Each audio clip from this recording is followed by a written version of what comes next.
ओम। इस वीडियो में हम आपको बताएंगे आत्मा क्या है। आत्मा में जो हमारे वेद हैं उनके अनुसार, उपनिषद हैं उनके अनुसार, गीता के अनुसार, वेदांत में आत्मा योग दर्शन के अनुसार, न्याय दर्शन के अनुसार, सांख्य दर्शन के अनुसार, इन सब के अनुसार हम बताएंगे आत्मा का क्या क्या डेफिनेशन है, क्या क्या भाषा है। जैन दर्शन में क्या बोलते हैं, बौद्ध दर्शन में क्या बोलते हैं, गीता में और वैदिक ग्रंथों में और उपनिषदों में क्या बोलते हैं आत्मा के बारे में। तो इस वीडियो में देखते रहिए, आत्मा का पूरा आपको विश्लेषण मिल जाएगा। आखिर विश्व का मूल तत्व कौन है, जड़ या चेतन? वह मूल तत्व एक है या अनेक है? ऐसे प्रश्न आते जाते रहते हैं दार्शनिकों के, ठीक है। लेकिन भारतीय दर्शन का मूल प्रश्न यह है कि मैं कौन हूँ, वो हम, ये इस चीज पे ध्यान देता है।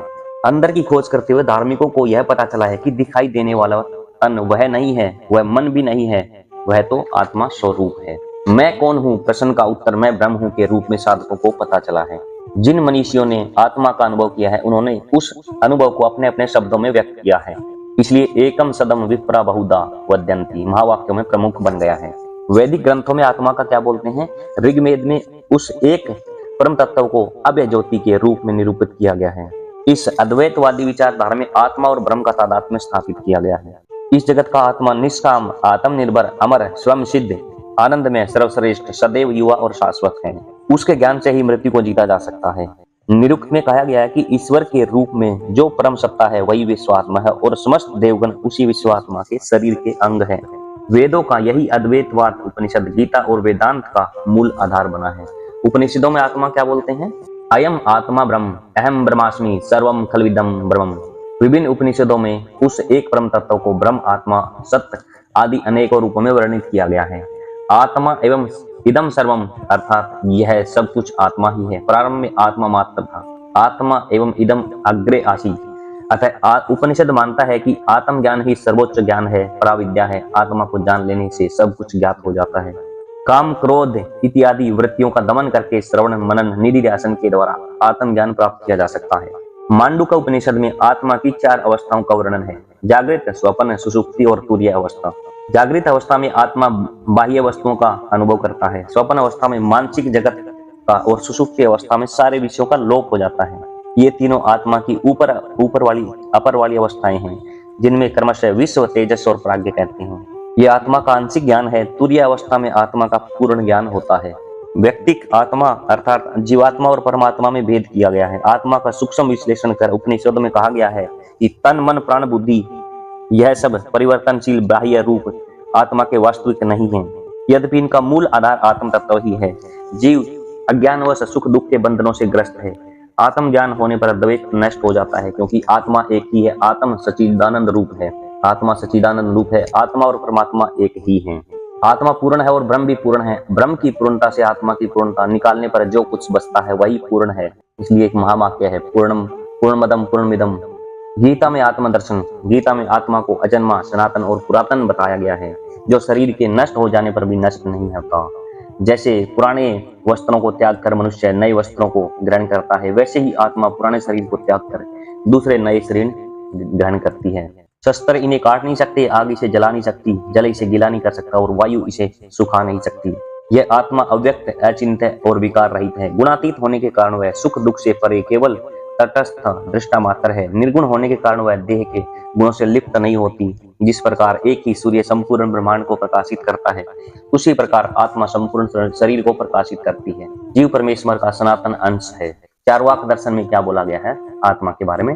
शरीर से अलग किसी अपरिवर्तनीय अमर आत्मा का अस्तित्व नहीं है। चेतना विशिष्ट शरीर को ही आत्मा मान लिया जाता है। चेतना की उत्पत्ति पृथ्वी, जल, अग्नि, वायु इन 4 जड़ तत्वों के सम्मिश्रण का ही परिणाम है। जिस प्रकार पान, सुपारी, चूने और कत्थे के संयोग से लाल रंग की उत्पत्ति होती है, उसी प्रकार अचेतन शरीर से चेतनता की उत्पत्ति होती है। चार्वाक दर्शन प्रत्यक्ष को ही एकमात्र प्रमाण मानता है। अतः आत्मा का प्रत्यक्ष नहीं होने के कारण उसे जड़ पदार्थ की उत्पत्ति मानता है। कुछ चार्वाक देह को आत्मा मानते हैं, कुछ प्राण को, कुछ मन को और कुछ इंद्रियों को, पर सबके अनुसार शरीर के नाश हो जाने पर आत्मा का नाम का कोई तत्व शेष नहीं रहता। जैन दर्शन क्या कहता है? जैन दर्शन चेतन द्रव्य को जीव या आत्मा कहता है। जीव में चेतनता हमेशा पाई जाती है, यद्यपि चेतनता की मात्रा में अंतर हो सकता है। कैवल्य प्राप्त जीव पूर्ण चेतन है और बौद्धों में न्यूनतम चेतना पाई जाती है। जैन दर्शन मानता है कि आत्मा का अस्तित्व प्रत्यक्ष और परोक्ष दोनों प्रकार से प्रमाणित है। मैं सुखी हूँ इसका प्रत्यक्ष ज्ञान मुझे होता है और आत्मा के बिना शरीर में सोचना असंभव है। इस परोक्ष ज्ञान के द्वारा ही आत्मा का अस्तित्व पता चलता है। आत्मा की शुद्ध अवस्था अनंत ज्ञान, अनंत दर्शन, अनंत आनंद, अनंत सामर्थ्य है, पर कुंडल के संबंधित होकर वह जीव कहलाता है। जीव संसारी है, जबकि आत्मा स्वयं प्रकाश है और अन्य वस्तुओं को भी प्रकाशित करता है। बौद्ध दर्शन क्या कहता है आत्मा के बारे में?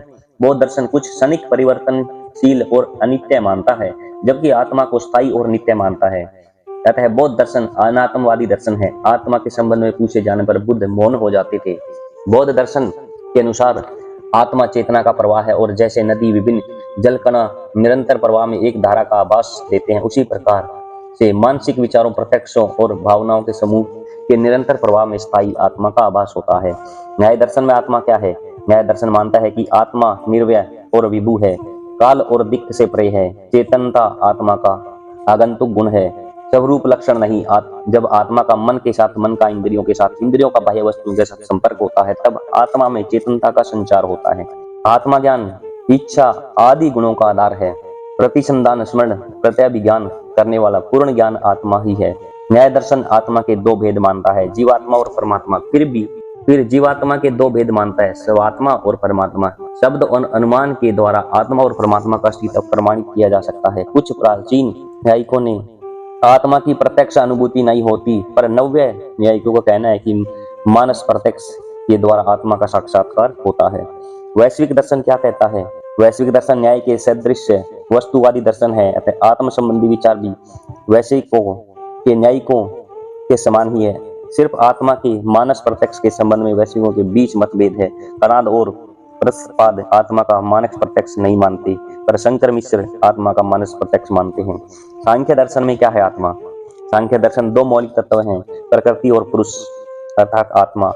वह आत्मा स्वयं प्रकाश है, शरीर, मन, इंद्रियां और बुद्धि से भिन्न है, नित्य, मुक्त, शुद्ध, बुद्ध।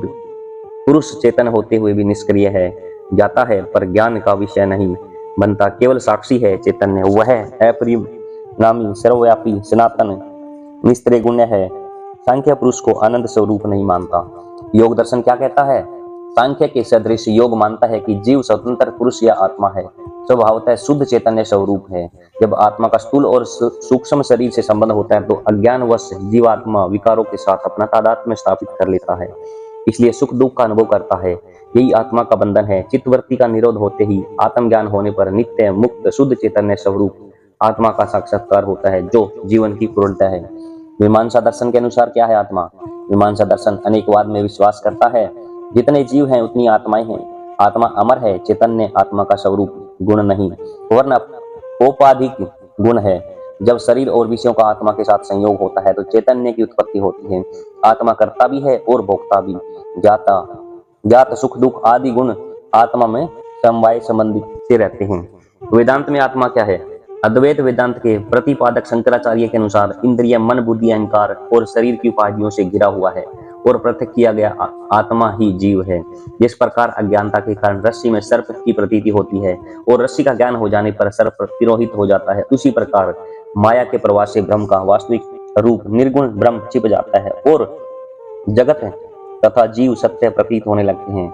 वे केवल आभास मात्र हैं। आत्मज्ञान होते ही जीव मुक्त हो जाता है। मोक्ष का अर्थ ब्रह्म और आत्मा की एकता का ज्ञान है। ब्रह्म सत्य, जगत मिथ्या, जीवो ब्रह्मो नापर है, अर्थात ब्रह्म ही एकमात्र सत्य है और आत्मा ब्रह्म का ही रूप है। तत्वमसि महावाक्य में त्वम जीव तत् ब्रह्म है, अर्थात ब्रह्म और जीव एक हैं। त्वम का अर्थ है अल्पज्ञ चेतन जीव और तत् का अर्थ है सर्वज्ञ चेतन ब्रह्म। दोनों शुद्ध चैतन्य हैं। पारमार्थिक दृष्टि से एकमात्र ब्रह्म सत्य है और आत्मा ब्रह्म ही है। अद्वैतवाद शंकर आत्मा को विभु बतलाते हैं, पर विशिष्ट विशेषवादी रामानुज उसे अनु मानते हैं। अद्वैत मत में भी जीव स्वभावतः एक ही है, परंतु देह आदि उपाधियों के कारण वह नाना प्रतीत होता है। रामानुज के अनुसार जीव अनंत है और एक दूसरे से भिन्न है। शरीर और आत्मा दोनों ही सत्य है। ब्रह्म के अचित अंश से शरीर की उत्पत्ति होती है और आत्मा नित्य, जीव नित्य चित तत्व है, वह भी ईश्वर का ही अंश है। आत्मा सूक्ष्म होने के भौतिक तत्व में प्रविष्ट हो सकता है। चैतन्य आत्मा का गुण है जो शरीर के प्रत्येक भाग को चेतनता से भर देता है, जैसे एक छोटा दीपक संपूर्ण कोठारी को प्रकाशित कर देता है। जीव और ब्रह्म में सी भाव संबंध है, अंशासी भाव संबंध है। मुक्ति का अर्थ जीवात्मा का ब्रह्म में लीन होना नहीं। मुक्त आत्मा ईश्वर का साश्रय प्राप्त करता है, तादात्म्यकरण नहीं। जीव और ईश्वर एक नहीं हो सकते, इसलिए ईश्वर की शरण में गए बिना जीव का कल्याण नहीं हो सकता। थैंक यू सो मच, धन्यवाद। ये वीडियो आपको कैसा लगा? आत्मा के संबंध में आपको बहुत सारी जानकारी देगी, इससे आपका आत्मा का पूरा ही विषय क्लियर हो गया होगा। Thank you so much.